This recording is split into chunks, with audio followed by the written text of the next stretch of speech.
Mkurugenzi, most people get lost in Australia because they fail to follow the right path.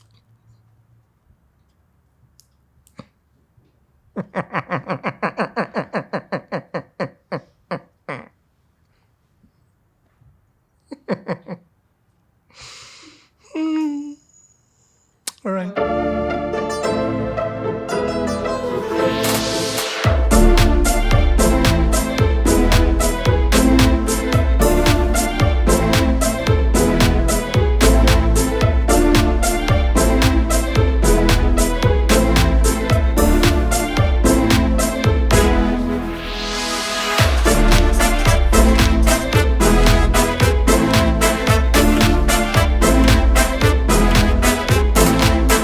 Mkurugenzi!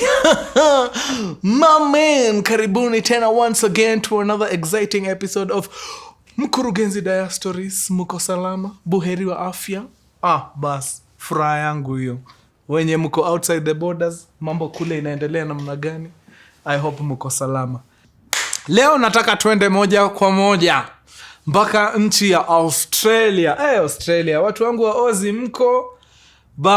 Sasa kuna Mkenya ako pande yenu pale. Amenipigia story yake akaniambia ninakula ngori. Why? Sababu nimekuwa nikifanya a series of stories of matapeli ambao wanaenda wakieka victims kwa shida. Akaricha utakaniambia akia Mungu Mkuru, I totally relate. Matapeli wamenifanya mbaya hii Australia, na kwa ile pilka ya kunifanya mbaya wameniweka kwa shida nyingi sana. Nataka tu nikuchapie story, upigia watu wakuwe careful. Sababu watu hapa nje hawalali wakifikiria tu njia za kutuweka kwa shida, wakituingia mfuko at the same time. Now, jamaa wetu ametoka Kenya vizuri, ameingia Australia. Akia Mungu hata hajakaa. Sidhani hata alimaliza miezi 3 huko. Akiwa kule anakutana na binti anamwambia, sasa mdau, akia Mungu kuna namna ya kutengeneza pesa. Umekuja huku shule? Sasa si utengeneze pesa kiasi kwamba unaweza jilipia hata fee ukiwa hapa. Jamaa kaona very nice, brilliant, I love that idea. Nipeleke na rieng, nipeleke na rada, nipeleke na mtr. Tunatengeneza hii pesa namna gani? Akaambiwa, now kuna kitu hapa inaitwa trading. Wapi nduru ya watu wa forex wewe? Siku hizi kila mtu ni bola hapa nje. Munanunua manyumba, muna exchange magari kwa streets kila wiki. Kisa na maana munafanya forex. Nashindwa hii forex mbona sio faculty kwa universities? Watu wakuwa wanaingia huko wanaifanya kama course. Manake you guys have cracked something. Kila mtu wa miaka 23 sasa ni millionaire anafanya forex. So jamaa kaona yenyewe, mambo ya forex nimeisikia. Hapo unasema tutapona. Tutapona hapo mbaya sana. Wewe utapona deadly. And here's the beauty about it. You do not need to do a single thing. People will trade on your behalf. Wewe kazi yako ni kukula tu pesa. Bas. In fact, bidii yako yote, time yako yote, energy yako yote, weka kwa masomo. Sababu Australia ulikuja kufanya masomo. Hii mambo ingine wacha watu watakupanga. Love it. That is a brilliant plan. Tuende kazi. Where do I start? How? Papers ziko wapi za kusign? Anaambiwa sasa, nitakuintroduce kwa jamaa moja. Atakusaidia kutoka hapa. Sawa, ni introduce. Kidogo binti akamfanya introduction kwa mjamaa. Mjamaa ni kama ni ka kingpin kidesign hiyo sector. Akaambia ina mambo, umepatiwa namba na ule mresh fulani. No worries.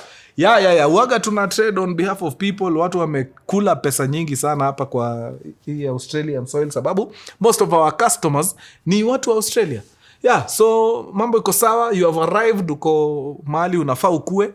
Don't worry. Kutoka hapa mambo itakuwa sawa. But since mimi ni mtu niko busy sana, I want to introduce you to yet another person ambaye atatembea hii journey na wewe. You will never walk alone kwa hii njia ya forex.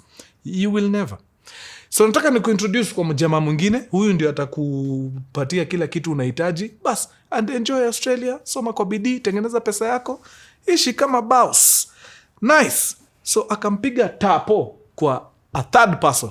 Sasa huyu jamaa ndio walikuwa in communication kutoka hapa. So jamaa akamwambia ina mambo, so kile utahitaji tu ni utafungua account hapo. Uko na account? Ushafungua account? Okay, nice. You're good. So hii account yako ndio tutakuwa tunaitumia once in a while.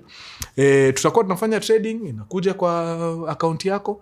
Wewe unakula cut yako, unatuachia hii pesa ingine ya kutrade. Sasa hiyo ndio pesa utakuwa unatutumia, si tunaenda kufanya trading nayo. Bas, hakuna mambo ingine. So jamaa akaona okay, hiyo ni sawa. Na need capital yenye tutaanza na no, don't worry, capital si ndio tutakusort.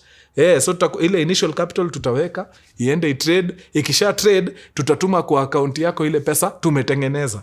Wewe utatoa tu kati yako which is a percentage. Hiyo ingine unaturushia. Bas, that is all that is required of you. Beautiful. Akaambia sawa, twende kazi. Account ndio akapatiana everything wanahitaji, akawapea. Before long, ding ding, pesa imeingia kwa account. Anavutiwa na mboni aje, kuna activity umeona kwa account yako. Nimecheki. Bas, si ukate ile percentage yako, alafu hiyo ingine uturushie tuendelee na trading. Mambo imenoga deadly. In fact, cheki WhatsApp, nimekutumia screenshot ya vile tulikacheza nini. You have everything there. Anatumia WhatsApp, anafungua, anaona by the ni mambo ya trading imefanywa pale, ile capital waliweka hapo, ile pesa wametengeneza sababu stocks zimemove vizuri. Na ile pesa beautiful. Na hiyo pesa ndio imetumwa kwa account. Anaangalia na hii ndio exactly yenye ama jamaa wametuma. I love it. Akakata percentage yake, the rest akatoa akapatia wale watu. So kitu fani ni ati kutoka kwa account yake kuenda kwa account zao hataki, wanataka aende atoe akuje awape. So for a moment ilikuwa funny, lakini sawa, natoa na wapatia cash. Bas, mambo inaendelea. Kidogo kidogo inatumwa kwa account yake tena, kuna trading ingine imefanyika, anakata percentage yake, anatoa hiyo ingine, anaenda anawapatia. Na wakafanya hivyo for some time. Mambo iko sawa. Sasa hata haishi kama student huko, anaishi ni kama resident. Mtu amekuwa kazi huko miaka 15. Maisha safi. Analipwa na Australian dollars. Like the boy is living the life. Ameenda amepata mpaka demi yake safi pale, wanafanya kidogo na maisha inaendelea. One time mazee anapata notification pale, bank wamefreeze account. Akashindwa rada ni gani hapa. So of course akacall bank, akawambia ni aje bana, nimeona umenifreeze account, jo form namna gani? Bank ikawambia sasa mazee tumefreeze account yako sababu ya nini? Suspicious activity. Akawambia hakuna suspicious activity hapa, wase wanafanya matrading nini. Bas, wakisha trade mimi wananipatia kati yangu na wapatia hiyo do wengine wanaendelea kutrade. Hata niko na hizo message wananitumiaga za vile wamefanya trading nini. Supporting documents ndio hizi screenshots wamekuwa wakinitumia. Okay, I think bank waliangalia wakaona okay, sawa. Kidogo wakaifungua. So at this particular point the girlfriend ashaanza kukuwa suspicious. Ambia maze, kwa nini bank jo wameamua kukuvutia? I think akamconvince ni aje hii biashara pia wenyewe ukiexplainia msee hataelewa. Na nasikia ambulance. Unasikia mtu yangu? Kwa hivyo tukule vako kidogo. Inaenda. Iko sawa. So watu wata-ignore ambulance. Si tuendelee. Very nice. So girlfriend hapa ashaanza kupata tashwishi. Anamuuliza, Yagathe, maze sijapenda hiyo design, bank wamefreeze mpaka account nini. Lazima wako na reason. Hawezi tu freeze account yako bure. But jamaa shaji convince hapana. Hii biashara ya forex hawaielewi. Watu hawaielewi. So lazima uexplain mtu vizuri ndio aelewe. Okay, so pesa makes sense. In fact tuendelee. Usikuwe na tashwishi. Wewe usijali, tuko sawa. Ingekuwa tunafanya kitu illegal, ingekuwa something else. So mresho wake akaona okay, sawa. Uboy inaonekana akoshua sana na hii biz. Wacha tu nimpatie benefit of doubt. Haizi kuwa anajiingiza kwa vitu pia zitatuweka kwa ngori. Na wakaendelea na biashara yao kama kawaida. Mtu yangu maze after wiki kadhaa, jamaa akiwa shule amepata place fulani waga na pastime wakati ya yuko daro, anaingia job kidogo nini. Akapata phone call. Anashika simu jo, anamwambia jo ni Australian police na kuna noma kidogo, walikuwa wanataka kusearch keja yake. Anashindwa mnataka kusearch keja kwa nini? Mazee kuna maripoti tumekuwa tukipata. So hatuna design nyingine, lazima tuingie hapa tu search mambo. So there's two ways we can go about it. Number one ni unaweza tu tupatia ruhusa sisi tu search, ama number two tungoje warrant tumwe tuingie nayo tu search. Una prefer gani?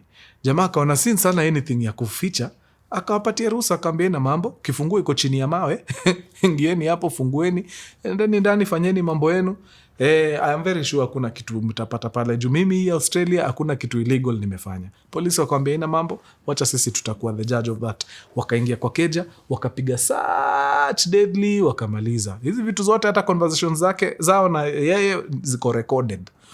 So as soon as wamemaliza, of course hawakupata kitu inaka suspicious ni nini, wakamvutia tena wakamwambia sasa buda, tushamaliza search ni nini na okay keja yako ina mambo, lakini wewe tunakuhitaji. Ala kuna noma mazee, itabidi uji present kwa police station hapa to discuss ma 1212. Kuna mavitu illegal zimekuwa zikiendelea jo, na wewe ni a person of interest, so lazima tukuongeleshe.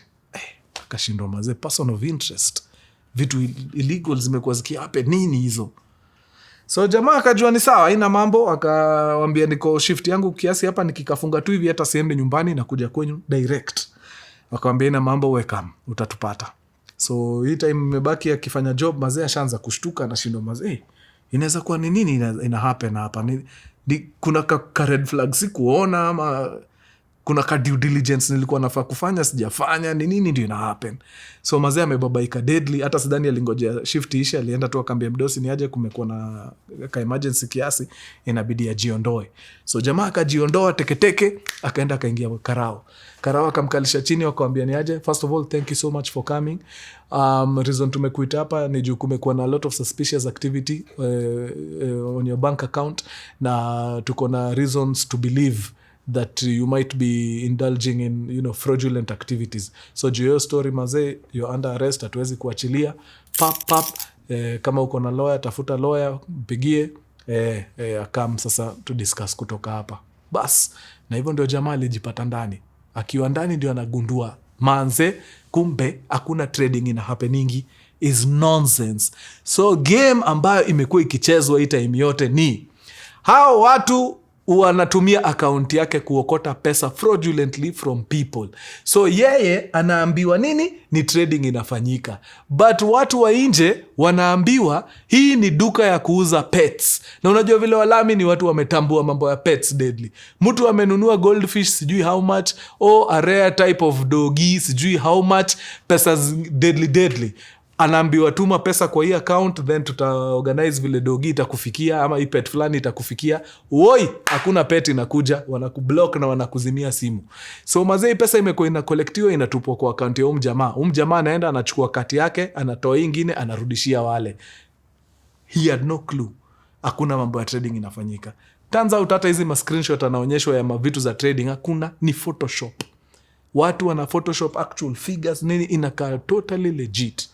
Manze anakam kugundua kwa police station after ashawekwa pingu. Pap. So hapo mazee immediately ana get services za lawyer. Lawyer anakama na mwambia saa kutoka hapa, wacha sisi ndio tutakuwa tunaongea na makarao on your behalf. Makarao anaweza fanya useme vitu zitakuingiza kwa ngori zaidi. These cops are not your friend.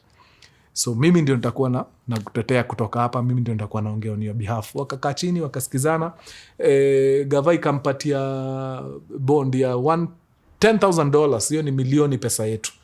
Ndio aweze kupigana hii kesi akiwa nje. Lawyer peke yake kukuja tu kusikiza hii mambo, ashakula so 2 pesa ya Kenya. So 200,000 ya lawyer, 1 million ya bail already ishatoka. So at least anapatiwa time apigane akiwa nje. Believe it or not, hii kesi ina drag for 1.5 years. It took them 1.5 years to discover and determine ya kwamba huyu mjamaa, to be really honest, si mkora. Aliingizwa tu kwa hii biashara. Yeye aliona opportunity ya kutengeneza pesa na wakamdanganya ni pesa legit, but haikuwa pesa legit. After 1.5 years, ndio hii kesi yake iliisha, akaachiliwa. By the time 1.5 years inaisha, in lawyer fees peke yake, he had spent a total of 4.5 million Kenya shillings in those 1.5 years. My friend, you'd think mazee ameumia ya kutosha, universe imeamua kuachana na yeye. Ngori.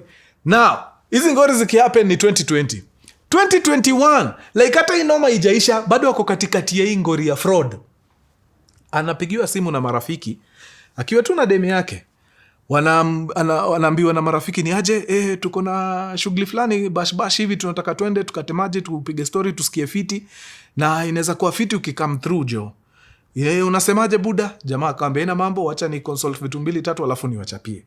Bila nakata simu anaambia demi yake, mazee kina fulani wanatuita bash, but to be really honest mazee siko sure kana najisikia kuingia hizo maeneo jo. Plus unaona niko kazi nini. Na feel ishish about it. Demi yake anamwambia lakini mazee unacheki pia wewe uchezi fiti. Wase wakati wewe uko na mavitu, wase ukam through for vitu zako. Lakini sasa msee ako na shughuli yake, wewe unataka kujipatia my excuse. Wewe unakuwa rafiki mzuri kweli? Yenyewe jamaa kaona hakuna haja yenyewe nini. Ni sawa. Wewe umesema niende, wacha tuende. So ikabidi akolin sick job adanganyane, yeye ni mgonjwa asikii fiti, atakuja the following day. Hivyo ndio hata kazi akaamua kwenda hii sherehe. Wakaenda wakakutana vizuri huko kwa sherehe, nini kila kitu iko sawa, wako freshi wanajibamba deadly. For some reason, everybody else kwa hiyo sherehe akakata maji. Yeye akaamua tu kucheza na soda zake, juice na maji. Bas, hakushika pombe ya mtu.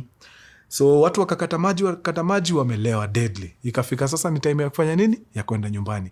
Since yeye peke yake ndio hajakata maji kwa hiki kosi yote, kwa ile gari ambaye alikuja na gari ya marafiki zake kadhaa. Since wenye gari wamekata maji, akamwambia ni aje mimi juu niko soba, si uache mimi nikue designated ni wa drop mtaa. Wakamwambia very nice, love it. Chukua kifunguo, ingia pale kwa dereva, wewe tupeleke nyumbani, sababu kusema ukweli tuko nje. Hii maji sijui tumekosania wapi, tumeikata mbaya. Wacha tupeleke tu nyumbani tafadhali, to be safe. So jamaa ameingia pale kwa kiti ya dereva, ameshatoka kwa bar, ashashika highway, wanaelekea. Hii siku mazee kumeamua kunyesha mvua ingine ya kukata na shoka. Cats and dogs. Kuna nyesha mbaya. So ni convoy ya magari kadhaa. Kuna trailer iko mbele, 2 kwa hizo magari walikuwa nazo 3, 2 of them wakamanage kuovertake trailer wakaenda. Juu ako hapa nyuma mazee, visibility kidogo iko chini, ana struggle kiasi na mvua nini, ameamua kukaa nyuma ya trailer pole. So I don't know what happened. Sijui kama ni alikuwa anajaribu kutoka overtake, I don't know, but for some reason ali lose to control kwa bend. So before ajaribu kucorrect, it was too late. Manze gari ikaskid, ikavia off the road na ikaanza kuroll. Manze pale nyuma kuna dem hakuwa amepiga nini? Mshipi. Before you know it, dem amerushwa nje ya dirisha. Ndai ina roll, inakuja towards dem. Unajua ndai kiroll inakurushaga mahali inaenda. So dem aliland tu hivi. Hiyo gari ilikuja ikasimama barely, yani a few inches from where alikuwa ameanguka. Bahati tu, otherwise hiyo gari ingemlalia. So mdem amerushwa nje, gari imeroll 5 times, imekuja imesimama vizuri on its wheels.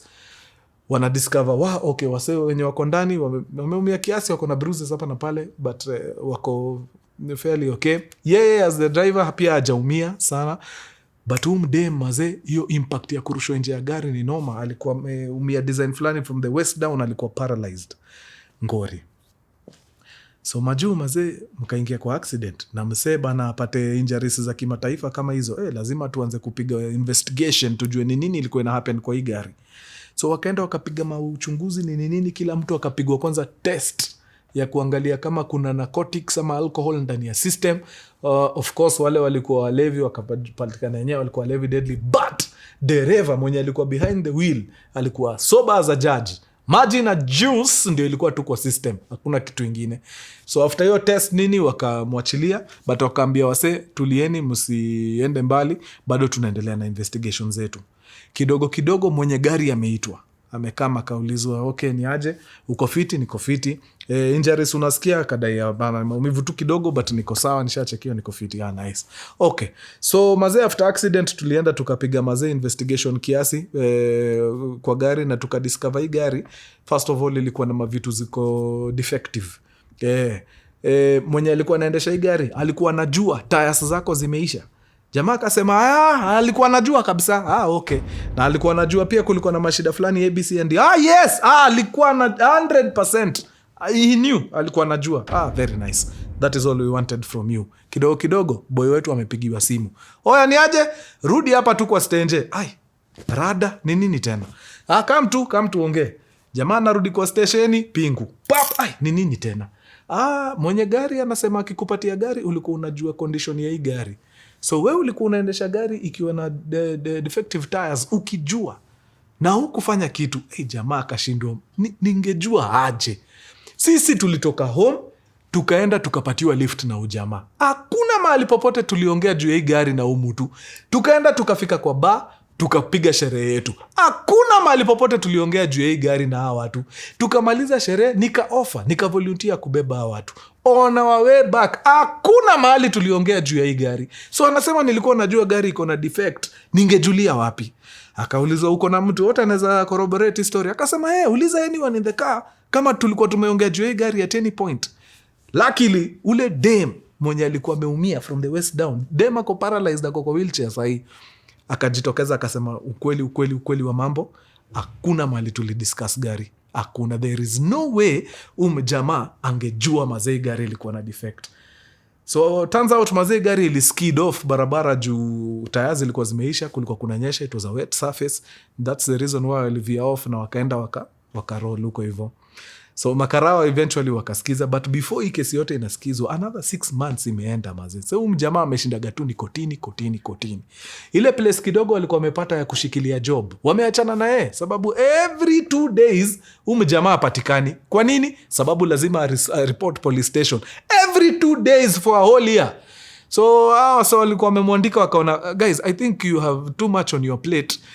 Upatii kazi ile attention na need, so wacha tukurelease, we deal na kesi yako. Ukishamalizana na kesi yako tutaangalia mambo yako, but we organization inajua una deal na mapolisi, wanaweza kurudishia kazi yako kweli hata kama ni wewe. Of course yeye alikuwa tu ni design soft ya kumwambia oya gadhe, tafuta maskani nyingine uende. So jamaa amekuwa huko mazee akistruggle. Kumbuka ilienda huko story ya shule. So story ya shule imeanza kuwa affected. Job ndio hiyo ni noma. Akona kesi kwa stenje. Na ukiwa na kesi kwa stenje, you are forbidden from being anywhere close to an airport. Ukikaa tu ni kama unaonekana ukimangamanga kwa fence ya airport hivi, wanakukujia immediately. So mazee yani ilikuwa ni maisha ingine ngumu sana. It took 1.5 years for this guy mazee kufika point yenye sasa anaweza tulia. Na hii ngori yote mazee aliingia juu. 1, wale wase walimwitia form na ni form ya utapeli na hawakumwambia. Number 2, rafiki yake mmoja mwenye aliamua tu kuwa mshenzi akapatia na information inaccurate, ikamwestia another 6 months hapo wakideal na hiyo kesi, na again additional money sababu huyu lawyer anamdefend afanye charity, lazima uingie kwa mfuko umlipe. Imekuwa ni hell maze for this guy. Fortunately sahi at least juu kesi zote zimedropiwa, ameanza kupick up pieces pole na anapambana tu ya Australia. Vile tu alisema tusiseme details zake sana, but in case mkipiga tu story kwa hizo community zenu mumugundue, msaidieni at least akae vizuri. Amekula ngori hiyo town yenu. Bas hapo ndio ninafungia kipindi, nikitaka tu kuwaelimisha ya kwamba kuna mambo mtaona kwa social media, watu wanaishi kama wafalme na mtatamani sana hizo maisha zao, lakini ukweli wa mambo ni kwamba wachache sana wanaifanya legit. Wachache sana.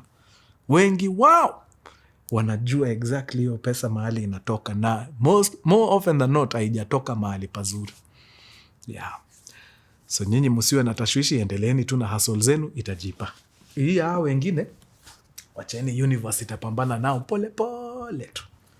Sawa dao. Bas, situfungie kipindi hapo.